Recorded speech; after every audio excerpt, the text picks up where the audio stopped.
Загрижени сме од барањето на оние кои се нарекуваат македонци, жители од Северна Грција за служење литургии на така наречен македонски јазик, се вели во писмото на Светиот Синод на Грчката православна црква до Цариградскиот патријарх по барањето на Винужито, партијата на македонците во Грција, за употреба на македонскиот јазик во дел од грчките православни цркви.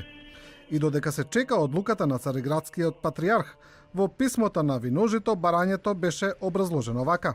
Како православни христијани етнички македонци во Грција, бараме во нашите цркви да може да се применува и нашиот мајчин современ македонски јазик, кој припаѓа на поширокото семејство на јужнословенските јазици. Претходно и грчки професори ја обвинија владата на Ципрас дека признавањето на македонскиот јазик во договорот од Преспа е опасна грешка за Грција.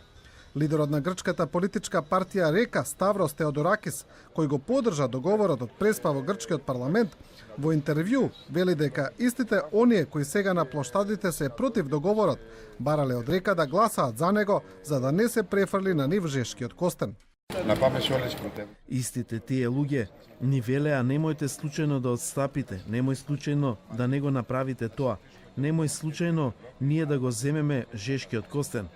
Ова беше нивното однесување и мислам дека ќе им суди историјата, бидејќи мислам дека народот веќе почна да носи своји заклучоци.